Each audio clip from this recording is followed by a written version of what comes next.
open book is Admiral James Stavridis and Elliot Ackerman. Now, Admiral is a retired 4-star U.S. naval officer.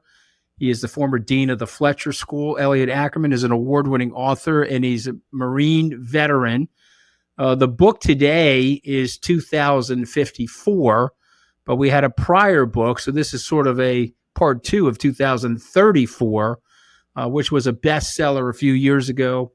I read that book, and I wanted to hide in a bunker. I felt like I was reading a presidential daily brief is what I actually really felt like, because, you guys have had access to that. You know how crazy that is. So I want to thank you both for joining. Let's talk first about the new novel. It's a sequel to your previous bestseller. You went to Tufts too, didn't you, Elliot? I believe you did, right? I did, yes. That's right. Well, we're going to leave Tufts out of this right now because, I don't know, they got to get the screws back on the machine there, I think, a little bit. Yeah. Although once a jumbo, always a jumbo. But let's just talk about 2054 for a second.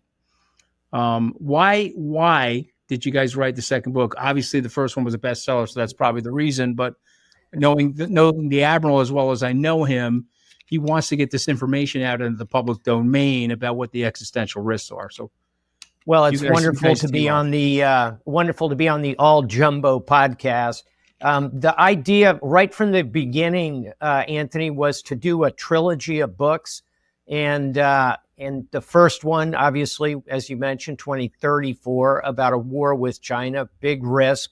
The second novel brings artificial intelligence and civil conflict in America to the mix, but keeps that geopolitical overlay. And then the third novel in the trilogy will be out in a year or so, is 2084, which is about climate and the geopolitical consequences of that. So I would say all along, we were in the mode of thinking trilogy and thinking cautionary fiction. But I'll let Elliot tell the story of how we came together as co-authors. It's a good one. Yeah, and even though you said we'll keep the tough stuff off the podcast, it's inevitable in telling the story how we met. So Jim had the idea for 2034 and pitched it to just by coincidence our shared editor Scott Moyers at Penguin Press, who's sort of the third musketeer amongst us. And he said to Jim, "Well, this sounds great, but have you thought about working with a novelist on this?" And I work with this novelist named Elliot. And Scott didn't know that Jim and I had a previous friendship from our time at Tufts, and that when he was dean of the Fletcher School, he had me there for a semester as writer in residence. So we sort of had this, loose kind of conversation that we've been contemporaneously having, just all about books. And so that was sort of how we were matched up, was through this Tufts connection. And so we sat down and just started, one chapter at a time, writing these books and taking on this sort of larger 3-book project. Oh, the only reason why I was saying not to bring up Tufts, they're in a little bit of a controversy with everything that's going on right now. And I don't like throwing eggs and tomatoes at them. I just wish them well. We can certainly talk about them. I had a great time when I was there. But here's what I want to ask you, because I don't want to give up too much of the plot line. The book is so good that you guys really wrote that proverbial page turner. You want to get to the next chapter. I almost want to go to the back of the book to see what the hell is going on, but you're like, okay, let me just try to get through this. It's a very enjoyable book. But I'm going to ask you some broad questions, if you don't mind, about U.S. existential threats, okay? The Soviet Union, Mr. Stavridis, Admiral Stavridis, they have hypersonic missiles? Very much so. And in fact, Anthony, as you probably know, they're using them in Ukraine. And these are missiles that go 5 to 6 times the speed of sound. There's really no classic air defense counter for them at the moment. So that's a very concerning aspect of current geopolitics. Mr. Ackerman, the United States has how many aircraft carrier strike forces? 11? Yep, that's right. Okay. Don't ask the Marine about aircraft carriers, but yes. Okay, but is that the right footprint? Yeah, given what you've written about the world we're living in, is that the right footprint? We're gonna let the Admiral chime in here as well, but is that the right footprint for military? If you're going to redesign the American military today, is that what you'd be doing? I think we are at a moment of real existential change militarily. I also work as a journalist, Anthony, and I just came back from Ukraine, and they are fighting a radically different war there. It's a war that's equal parts 20th century conflict, all's quiet on the Western Front in trenches, but also could equally be Starship Troopers. It is also very high tech. So this merging of high tech and low tech is something that is going on right now across militaries, and it should be forcing us to rethink how we fight, and probably rethink how reliant we are on our carrier battle groups. Admiral, you want to chime in there? I do. I agree with Elliot, and I'll make a very practical point. The Black Sea Fleet of Russia has now lost almost 40% of its pre-war ships, despite the fact that Ukraine doesn't have a navy. Ukraine has taken them out with cruise missiles, drones, unmanned surface vehicles. So you've got to question the survivability of those huge aircraft carriers. And we have a lot of defenses around them. But if it were my choice to make, I wouldn't be building $10 billion aircraft carriers. I'd probably take that $10 billion, divide it up, make very capable, smaller size ships that can be stealthier and be more survivable than I think current conditions warrant. Okay, so again, staying on the existential side, we have this conflict in the Ukraine. I'd like you both to chime in on this. In 1994, the Ukrainians gave their nuclear weapons up. President Clinton said, we're going to give you security guarantees, but you got to give your weapons up. They decided to give their weapons up. I think we had something called Operation Porcupine there for a while, where we were supplying them with lots of deterrent-like weapons. What happened, guys? What happened? Did we slow down the arms? What happened to Operation Porcupine? And now make the case to the American people why we need to be supplying them. This is sort of like a Lend-Lease from the 1940s. Make the case. I'll take a crack at that. I think the large case of why we need to be supplying them is that this is and it's an argument that's been made, but this is a conflict and aggression in the region that, if it goes unchecked, would be like a contagion and disrupt Europe in ways that we as Americans will be paying for. Maybe not in 2 years, maybe not in 3 years, but certainly within 5 or 6 years. European stability, European economic stability is the same as American stability. And then, briefly, how did we get here? I think just through a certain degree of complacency. It's been a very, very long time. There's been a land war of this size in Europe, and I think for many Americans, and certainly for many Europeans, it seemed unimaginable up until the very moments and hours before Putin launched his invasion.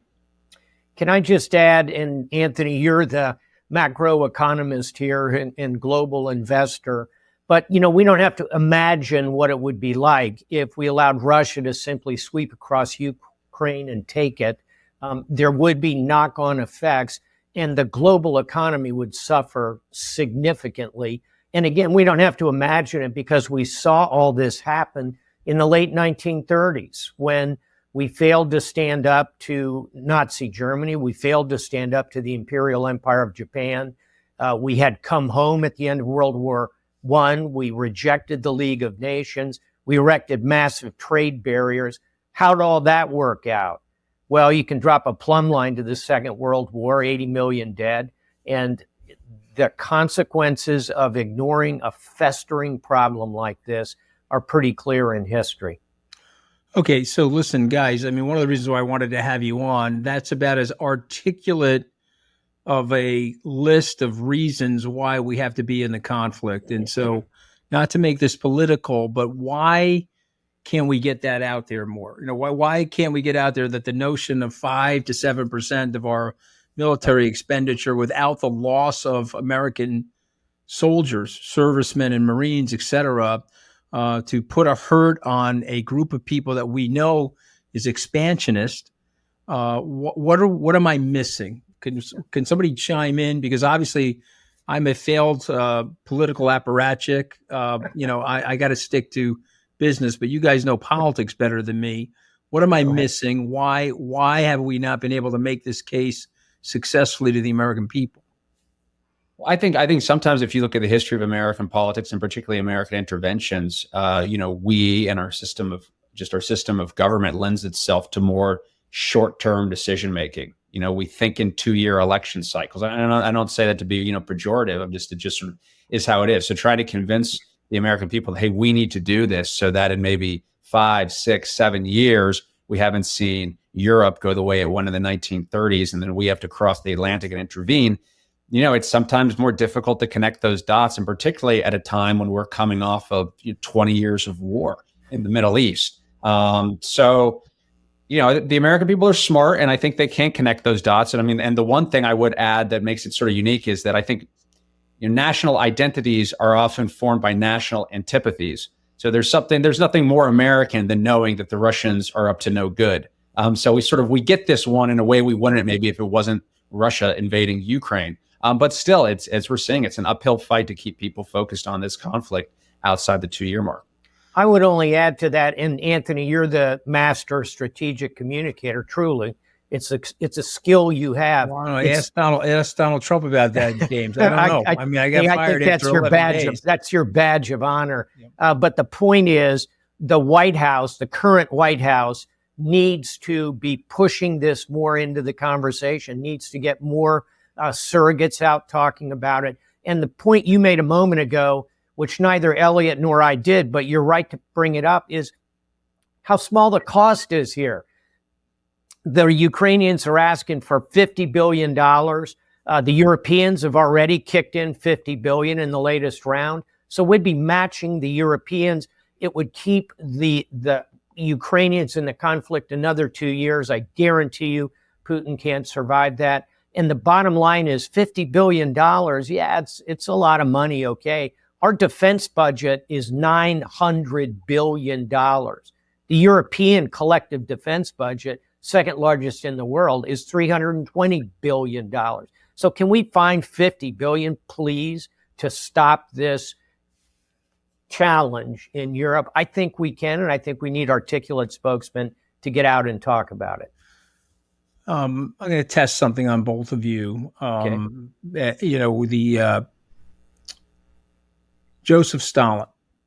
He was interviewed in the 1930s by Henry Luce. Okay, there was the rise of Nazism going on. This is after Hitler rose to power, and Joe Stalin told Henry Luce in no uncertain terms that he was going to splinter and destroy the United States. And Henry Luce said, "Well, how are you going to do that?" And he said, "Well, we're masters at manipulation. We're masters at propaganda, disinformation, cleansing pictures." And you guys are a mongrel nation. You're not tied to a bloodline. It's really just an idea. It's nothing more than that. And we're going to get you hating each other. We're going to make it very tribal in your country. And hopefully it'll splinter the country and cause a second civil war. Luce went back, wrote about it. Didn't happen. Our grandparents happened to love the country. They got here as immigrants. Then the war started. It galvanized the country. And there was one piece of weaponry, though, that Joe Stalin didn't have, and that's social media. And so you guys know there are server farms all over Moscow that are pumping out toxic information into the West, France, UK, US. You write a little bit about the AI stuff that goes on in 2054. Is Joe Stalin right? Can he help? Can the Russians? We've got tribal issues without the Russians. Can the Russians and their propaganda, and the Chinese with their propaganda, put a hurt on this beautiful idea known as America? I worry about it deeply. I do not despair about it. As Elliot said a few minutes ago, the American people, given time, will figure this out. And in terms of social media, the social networks, yes, it is a new lethal weapon. And of course, Putin is taking a direct page out of Stalin. Putin is watching what China is doing to a lesser degree at the moment, but he is seeking to divide us. And I think it will take some hits. We'll feel the pain. As you said, it'll put the hurt on us. But I remain cautiously optimistic. And in the end, 2054 is a cautiously optimistic book, because all these technologies, from the printing press to electricity, to today, artificial intelligence. All of them had potential for both good and evil. I'm going to bet on America. And I always say to my European friends who say, what the hell is going on over there? I say, give us a few more years. Don't bet against us. Yeah, well, listen, some toxicity that's been created, particularly, on the extremes of these parties. Okay, so I'm not going to indict one party over the other. We'll just say that there's extremes on both sides. You have a president in this book, 2054, who is ironically named Castro. I love you guys for that, because obviously I've been to Havana a few times, and we've got this president Castro. We also have a current president that's 81 years old. He's running for re-election, and it wouldn't be undiplomatic for me to say that he is probably frailer at 81 than he was at 65. Let's just put it that way. But you have something going on with President Castro, and obviously you can't ignore the coincidence there. So tell us a little bit about President Castro without giving up too much of the plot. What happens to him? And unroll it for us a little bit so we can get people appetite whet for this amazing book. Sure. Well, when 2054 opens, obviously we're 2 decades after the end of this calamitous war with China, and they've been pretty tumultuous. And so politics in America has changed. And following current trends, what we see is that the Republican and Democratic parties, which now today in America are actually 2 minority parties, the majority of Americans identify with neither party, they've continued to bleed membership. And for their very survival, the extremes of the 2 parties, like you talked about, Anthony, they have to merge, and they become what's called the Democratic Republicans, which was actually an early party in our country's history. And not without precedence. Let's remember the Democratic Party not too long ago was a coalition that included Northeastern liberals and Southern segregationists. So the fringes of the 2 parties merged together. And then you have a very charismatic independent president, Angel Castro, who wins, and basically gets the country back on its feet after the war. But somewhat problematically, like many leaders, they don't like to let go of power. So Castro, when we meet him, is scheming to extend out past his normal 2 terms in office. This is very, very controversial. And when the book opens, he's giving what will be the first speech in his new campaign, and he drops dead at the dais, apparently from a heart attack. But we talk about social media and the splintering of American society. Immediately, different narrative lines start emerging as to what happened to Castro. Yeah, and there's one particular piece of technology that gets in the mix, an idea of remote gene editing that could be involved in his mysterious death. So, Jim, I mean, it's amazing. It's amazing plot. Okay. And I can't wait to read the 3rd book. But Jim, I got to ask you this because I've heard you be interviewed on this. Your peers and your colleagues are saying, wait a minute, Admiral, this is going to happen a lot quicker in 2034 and 2054. What's your reaction to that? I think there could very well be truth in that. Let's take both cases. 2034 we chose because that's where China will have amassed enough power to significantly militarily challenge the United States. You'll hear people say it's going to come in 3 years or 5 years. I just don't see it that way as I look at those economic trends. And I think over the last 24 months, we've seen the softening and the weakening of the Chinese economy and many of their positions. So it's a matter of debate. I'll stand with my 2034 date. However, 2054, in the 2 years since Elliot and I really wrote the book, now, if I had it to do over again, I might very well pull that forward because you see this acceleration in AI unfolding right in front of our eyes. So I'll stand on 2034. 2054, yeah, a fair number of people have said, I don't know, Jim, it's not going to be mid-century before that scenario starts to unfold. Elliot, you want to add anything to that? No, I would just say, I think in all of these, and too, we're looking at events that there's some complacency around. It's been a long time since the United States has faced a peer level adversary in a war. It's been a long time since we've had a president pass away in office, whether of natural or unnatural causes, but these are all crises that chances are, we'll live again and see again in our lifetime. So, Elliot, this question is for you. Because I get a lot of writers that are listening to Open Book, and so they want to hear from authors. How do you tackle the research and writing process? And did you always have this kind of a vivid imagination? I'll start with the first part of that question. I think we talk a lot about what for these books, we talk a lot about the subject matter, and then, you start reading and you read and you learn till where you get to a point that you feel like your knowledge can support the story. And as you're moving through the story, if you feel like you've got gaps, you do a little more research. Or what's great in our partnership is, we bat these drafts around. So as opposed to when I'm writing books on my own, when I'm writing them with the Admiral, I can just sort of put in a section that says, write interesting thing about AI here, and he will fill in the gaps for me. So we do that. And I think, I've always been a reader. I've always loved stories. So I'm very happy with what I do now. Yeah. The only thing I'll add to that is my best fill in so far has been when Elliot wrote, describe massive war at sea. And then I did. But Jim, just when I think I'm reading enough, I think of you and I say, oh man, that son of a bitch Stavridis is reading more than me. I got to open up another book. Okay. You wrote a great book a few years ago called The Leader's Bookshelf. Oh yeah. What are you reading now, sir? What's on your nightstand? Yeah. I at this minute, I am just finishing a very thick work about navies at sea.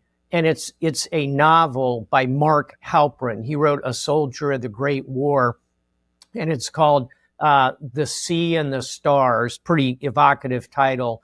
And it follows a Navy ship through combat in the Arabian Gulf. It's just a beautifully realized novel that also tackles some of the ideas we've talked about new technologies at sea. So it's called The Sea and the Stars. Yes, Mark Halperin. Okay. All right. Well, thank you for that. We're getting, unfortunately, to the period of time here where what I do with my authors, and I'd like to get this reaction from both of you. I have a couple of words I spit out, and then my authors react to those words. Okay. Okay. So, Elliot, when I say America, you say what? Don't bet against us. Okay. What about you, Admiral? I say the tragedy of democracy is that in the end, you elect the government you deserve. It's a quote from de Tocqueville. Okay.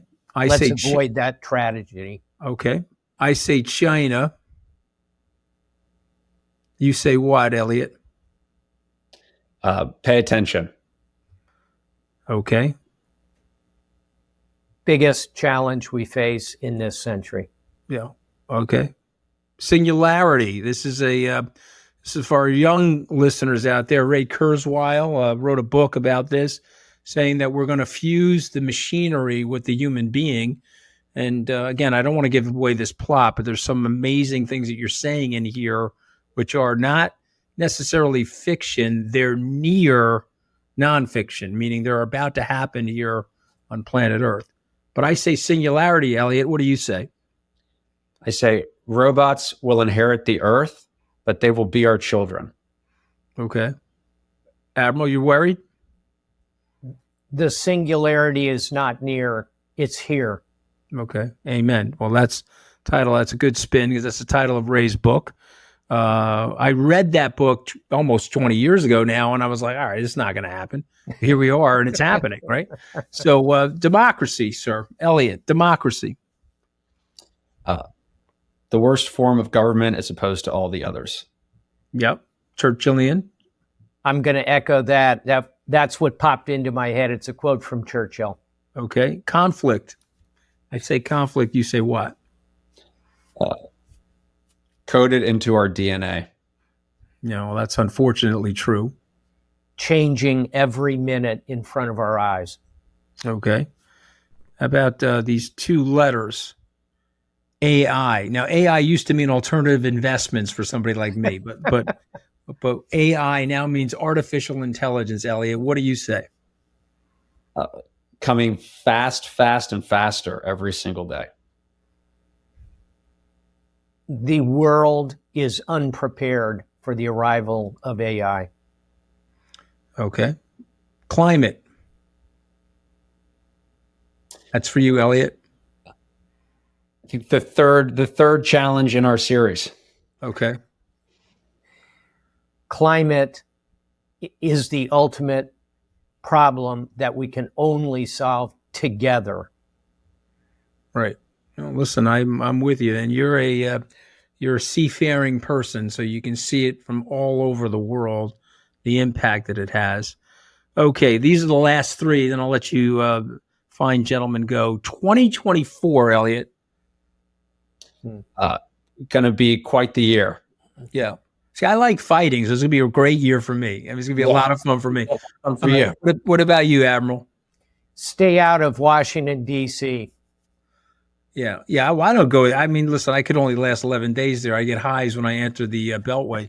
You have to worry about that. But I think we have I think we have to have a say in this fight. 2034, Elliot. Like also going to be quite a year. I think the world will be radically different by 2034. 2034 is the point at which China potentially has the military capability to go toe-to-toe with the United States. Okay. So if I make it, I'm not saying I'm going to, but who knows? If I make it the 2054, I'll be 90. So let's say 2054, Elliot. What's going to happen in my 90th year if I'm lucky enough to make it? The world will start feeling a lot more like science fiction. Okay. Admiral? 2054, I will be there to see it personally. Okay. So the singularity's here, and you believe we can get there because of what's happening from a biotechnology perspective. From a genome perspective, you believe that we can get there. I do. And I also believe that by 2054, I'll have a full head of hair like Anthony Scaramucci. Well, I want your hair to be thicker than mine. Okay. I'm starting to lose it on the top here. My son told me, Dad, you don't have a 4 head. You don't have a 5 head. You now have a 10 head. Is that a nice thing to say to your dad? Very, very hurtful. Guys, it's phenomenal to talk to both of you. The title of the book is a very simple title. It's 2054. But I'm going to recommend to viewers and listeners, please buy 2034 because they go well together, and you won't stop reading till you get to the end of both of them. Admiral Stavridis, thank you. Elliot Ackerman, thank you for joining us today on Open Book.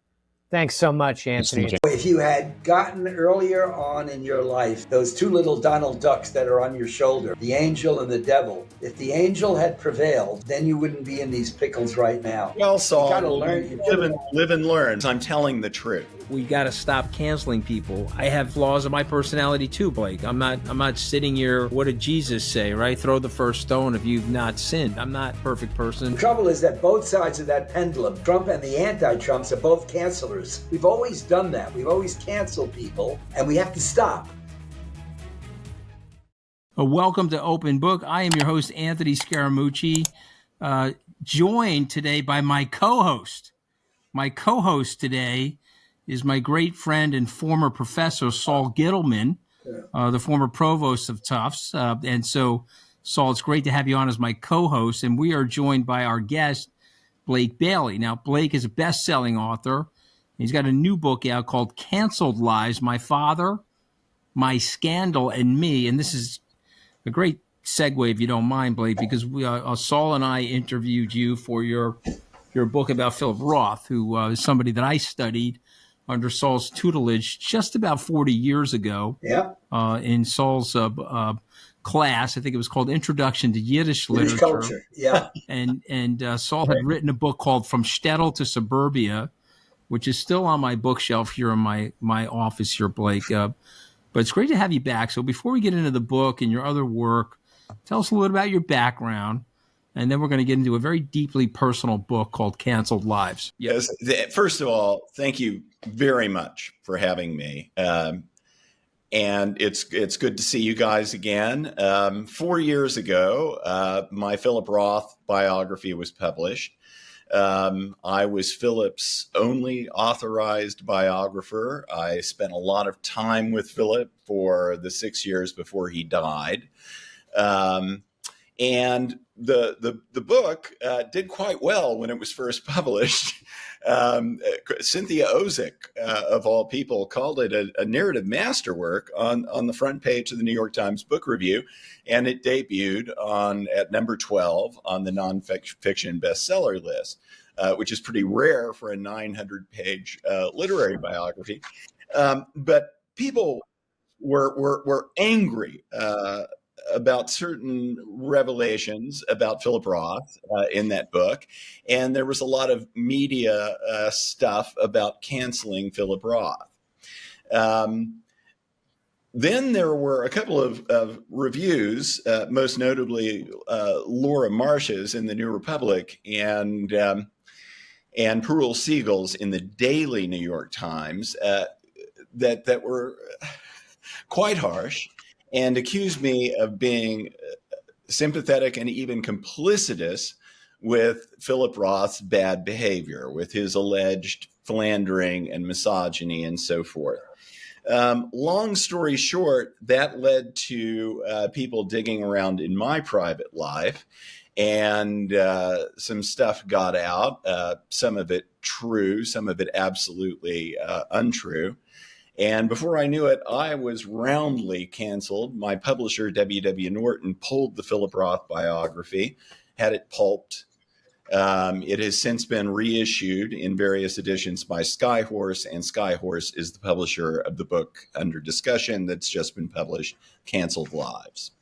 So I'm gonna let you take over for a second. The book is awesome. I know we both went through the book, but why don't you start with some of your questions, Saul?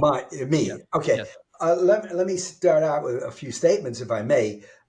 Blake is arguably the finest American literary biographer of the 21st century. I don't think there's anybody writing in the English language in this country who, on the basis of the books that he's written so far on Richard Yates, John Cheever,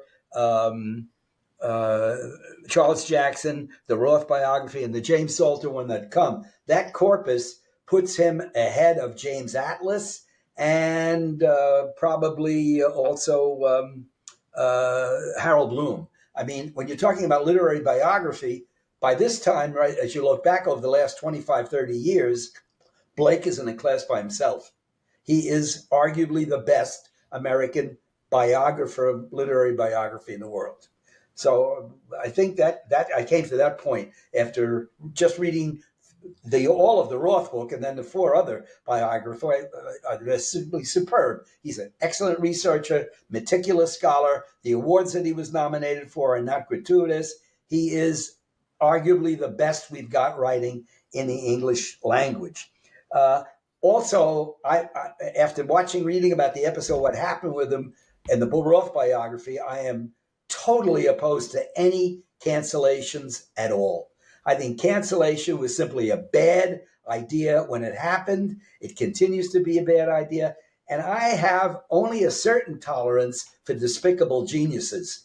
We were talking before we went online. I really don't like Richard Wagner as a human being, and I don't even like his music. But you have to give him the right that he's been enormously influential, and I'm not going to cancel him. We're not going to sandblast Thomas Jefferson's face off Mount Rushmore. Thomas Jefferson, slaveholder, Sally Hemings, the whole sordid case of him sleeping with the slave women, that's fact and that's history, and it's not going to go away. It's evidence, but still, we're going to honor him.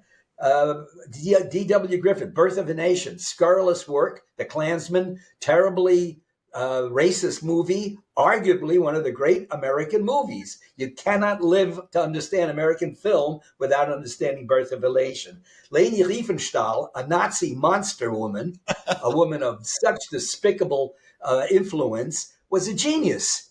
So how do you can't study Nazi film, you can't study 20th century German film without dealing with the phenomena of Lady Riemenschau. And you can add Ezra Pound, you can add T.S. Eliot, vicious anti-Semites, nasty guys, swine if you want.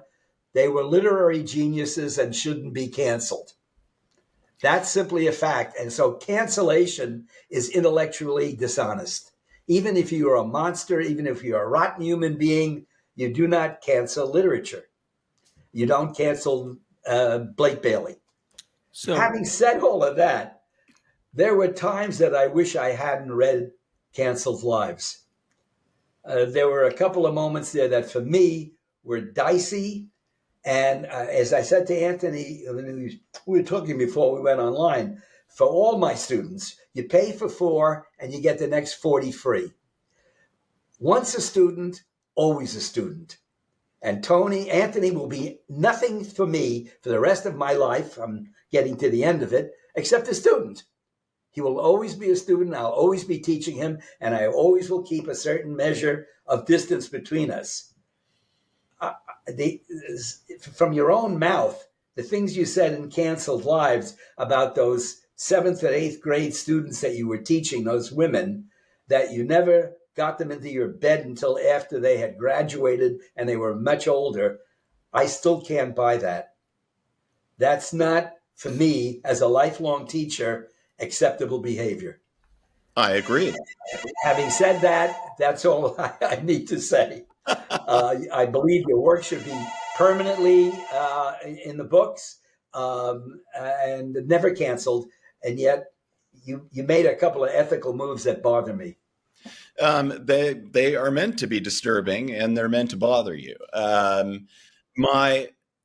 My aim in writing this book was not to whitewash my conduct. It was to clarify what I did and what I did not do. And you did help me understand why you chose the subjects you chose, the writers that you wrote. You go toward people with problems. I do indeed. We all have them. What I wanted to clarify in the book was that I indulged in some bad behavior. And I did sleep with some former students, generally a long time after they were my students. I have never in my life. They're never no longer your students. And yes, I understand that. But for what it's worth, because I was accused of sleeping with my students while they were my students, I was accused initially of assaulting 8th grade girls. Okay. I have taught students as young as 11 and as old as 98, Norton Geralt. And unlike Philip Roth, I never laid a glove on anybody while they were my student. Usually this was, I accepted none of their charges, by the way. Years later, when they were no longer legal minors and it was consensual. What I wanted to deny in this book vehemently was I did nothing vicious or illegal. I was accused of rape by 2 people, and I try to reasonably and non-invidiously address those accusations in the book, say exactly what happened. I think non-titillatingly too. I'm very clinical and I think objective about my descriptions of what actually happened with those people. So, it's one thing to be a philanderer who sleeps around on a wife that, in my case, I adored and respected, and break my daughter's heart. I did those things, but I did nothing vicious or illegal. I did not rape anybody. No, I accept that. Consciously groom anybody. I accept that complete description, except if you had listened to me earlier. There you go. Actually. I hope, though, you found my book to be contrite about, what I did. Yeah, I don't think you understood your own fault at least in that context. As I just said again to Anthony, if you're once my student, you're always my student. And when you said when I read in Cancel Lives, I did not sleep with them until they were consenting adults. No, can't accept that. That's only my own prejudice, my own narrow-minded. I emphatically describe it as such in the book. But I will not accept somebody's description of you as a semen-soaked star of Roth's 32nd book. No, you let yourself get out of That's control. the tablet piece, and I was actually rather pleased by it because, look, this is important. When I first tried to respond to my scandal in the summer of 2022, I published this book's predecessor, a previous version of this book called Repellent, and it was also about my scandal. And when I tried to publish that book, it was quashed by the Philip Roth estate for reasons that we needn't go into and that I'm not allowed to go into. But it was quashed. But when its Amazon page first appeared, it immediately blew up into a big media story. Everyone said, can you believe it? Blake Bailey, this detestable scumbag, is presuming to defend himself. And I was astonished. The people seemed angrier by my impulse to defend myself than they'd been by what I was accused of in the first place. Because what they want you to do is, put on your sackcloth and ashes and wander off into the desert and get pecked by birds. And I'm not going to do that because, again, I did nothing illegal and I did nothing that I think is truly vicious. And yes, I think the Philip Roth book and my other books deserve to exist. Picasso. That goes without saying. People you mentioned, these are odious people. They did odious. Alice Munro, for God's sake. But they are magnificent writers, and I'm going to keep looking at Guernica, and I'm going to keep reading. That's where I've come to. I'm going to keep reading. But Despicable Genius is Byron. But the ones that always got me were Yeats, not Yeats. Yeats was an anti-Semite too. But Eliot and Pound, they should have been both taken out and shot. Particularly Ezra Pound after World War II. But the American literary world couldn't do that. Instead, they declared him insane, put him in St. Elizabeth's madhouse in Washington, D.C., and then let him out after that. Where he won the Bollingen Prize. Bollingen Prize. And then he goes back to Italy, and the first thing he did was do the fascist salute. He never changed. Well, Pound never changed. Anyway, so this book, this book I tried to publish in 2022 was greeted with total outrage, and 3 years later, the culture has changed somewhat because this time I have been met with contemptuous silence, and that is why I'm so great. I'm sorry, Saul. With regret, the canceled movement partially is responsible for us getting Donald Trump.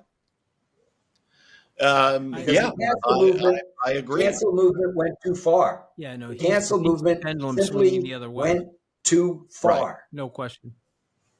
Yeah, and I didn't know what to expect when I faced the publication of this book.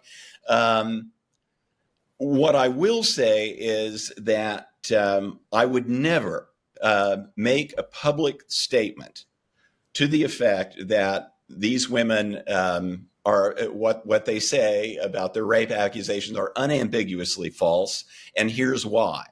I would never put myself out like that because, it's inviting, a mob of torches and pitchforks on my lawn.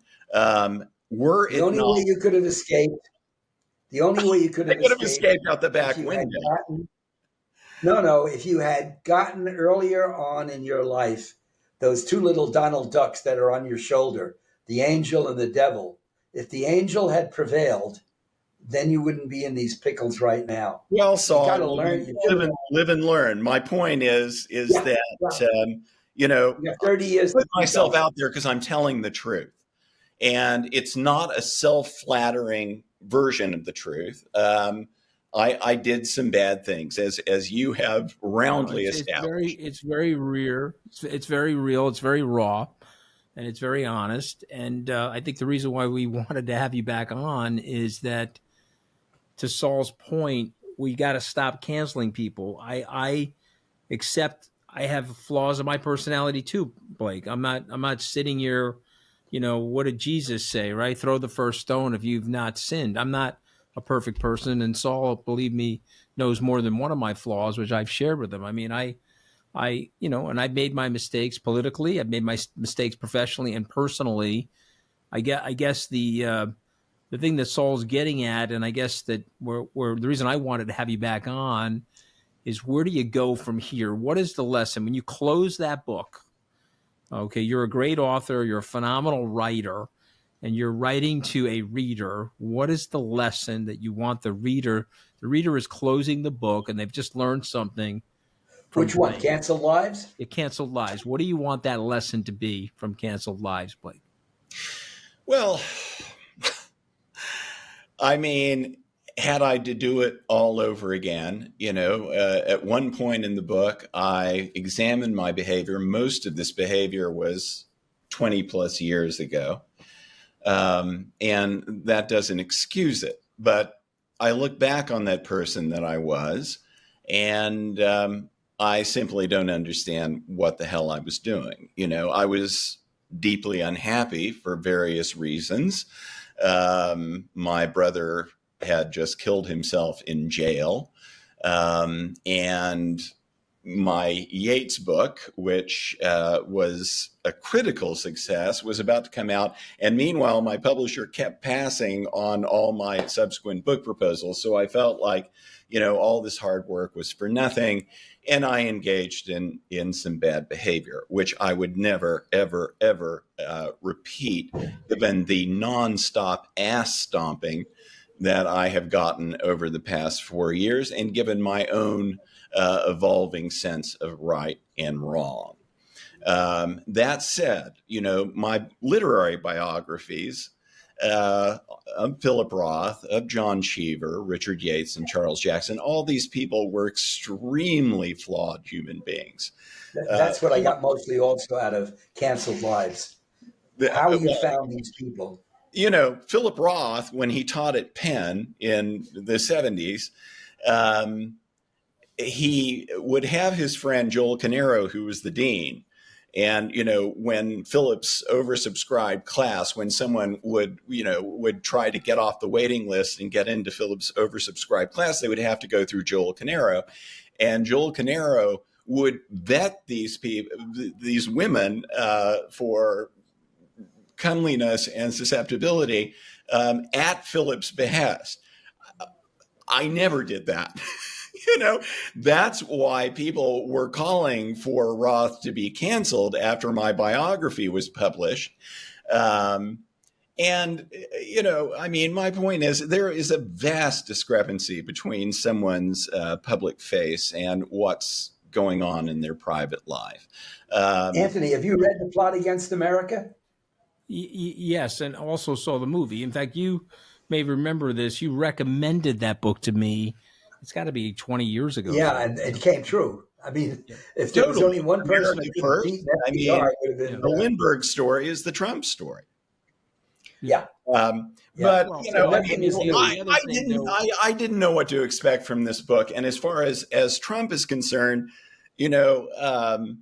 when he was reelected, I thought, well, this can go either way. I mean, a man who has been civilly convicted of sexual misconduct has been reelected president of the United States amid many other alleged misdeeds. Either that means the culture is changing, not necessarily for the better, but it may also mean that there's going to be this all the more virulent backlash against me, as for my past sexual misbehavior. Again, no, I'm not sure of that. For the most part, the response has been a contemptuous silence. The publicity I've done for this book has consisted of a wonderful interview on the Bret Easton Ellis podcast, almost 3 hours long, a review in the now defunct, I think my review killed it, New York Journal of Books, not to be confused with the New York Review of Books, a piece in Tablet, a piece in Unheard, and a couple of other minor. I don't think your legacy. So I'm thrilled to be here and to be able to say my piece. I'm sorry, Saul, go ahead. I don't think your legacy is going to be canceled lives. Your legacy is going to be your biographies. You are a brilliant biographer. Your autobiography, I don't need to know all of that about your family. I don't need to know all of that about you. I can tell you privately and to your face now, you should have comported yourself differently. But when it comes to finding the right biographer, to put together a literary biography, you and James Atlas, I thought were in the same class, but you're prolific. You're just the best that we have in the nation, and you cannot be canceled. Well, Saul, that's very, very generous, but I do need to sell a few copies of Canceled Lives. Yes. So help me out. That's problematic. I won't have a future as a writer if I don't. You got problematic people that you write about. You write about uncomfortable people. Which, by the way, I think is a good book.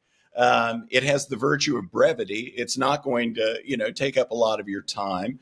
And it is absolutely truthful from beginning to end. And look, I'm going to say something generationally, Blake, because I think you and I are from the same vintage.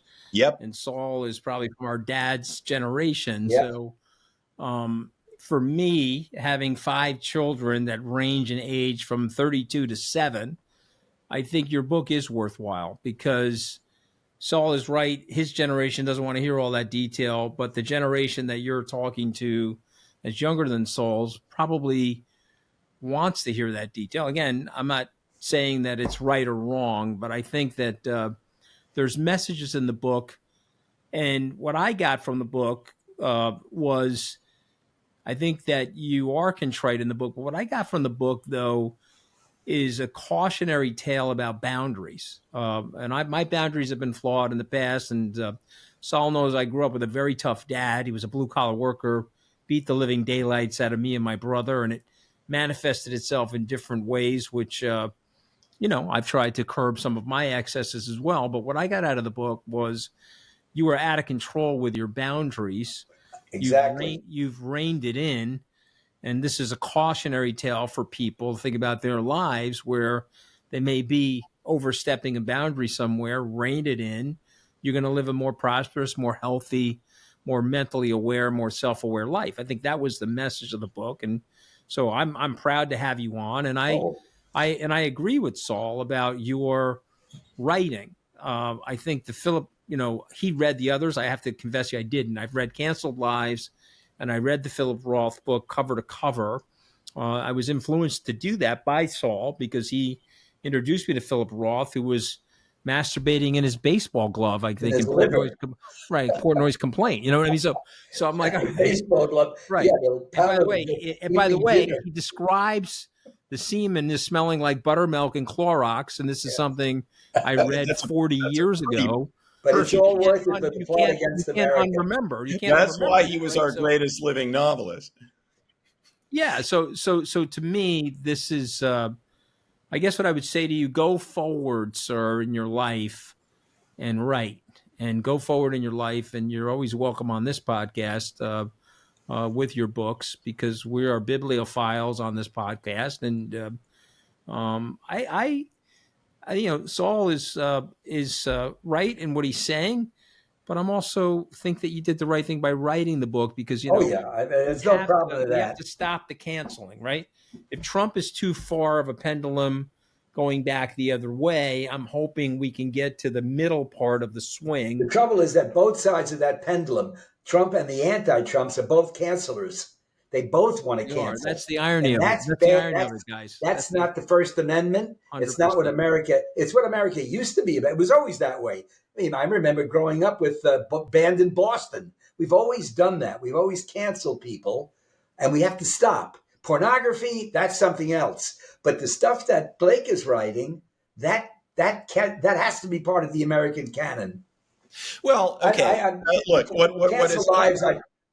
What is at the heart of Canceled Lives is the same basic theme that's present in my biographies, which again is sort of the vast difference between a person's public image and their private lives. Can I talk a little bit about why my father features so large in this book? The subtitle is My Father, My Scandal, and Me. My father, Burke, Saul, I think you two are pretty much exact contemporaries. You're 91. Yeah. My father would have been 91. He died 7 months after my scandal blew up, and the sheer dizzying horror of what happened to me hastened his death. The reason my father is particularly germane to this story, he was regarded within his profession as a kind of real-life Atticus Finch. He was the best trial lawyer Oklahoma has ever produced. Say your no relativistic things about Oklahoma, but still, he was president. You think he was as decent as Atticus Finch, at least in the movie? Pardon me? Do you think he was as decent as Gregory Peck portrayed Atticus Finch? I'm coming to that.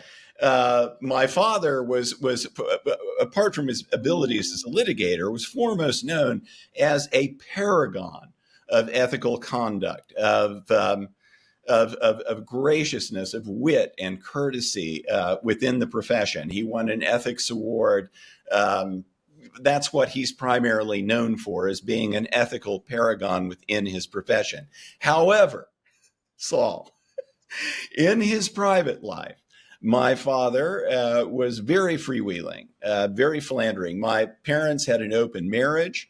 My mother was no slouch. I would come home, there would be drag queens singing torch songs, there would be drugs, etc. So you'll agree there was a great came through, and open marriages, you got children that you're responsible for. Right. I may be a Puritan.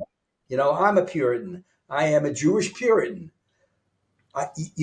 Once you have children, you are going to be responsible for a great deal of other people's lives. And you philandering, drugs, all that stuff, keep it out of it.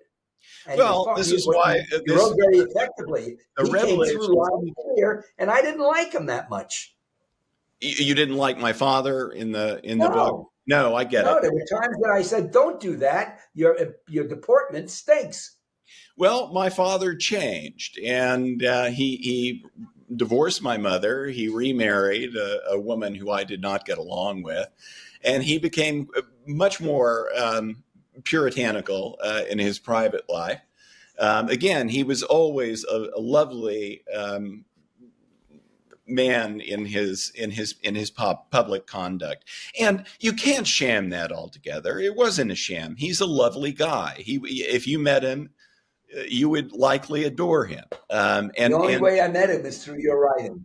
But it is possible, again, to be sexually wayward, Saul, and to be a person of the highest ethical ideals otherwise. That was my father. As long as you're not involving other people, particularly your children. There you go. And I'd like to think if my daughter were here, she would tell you that as a father, this is why all this was so shocking to her. It almost destroyed her, as you can imagine, because she never saw any of this in my paternal conduct. I was doting. I almost never raised my voice even. We had a wonderful, and still have, we have survived this, and we have come out the other end.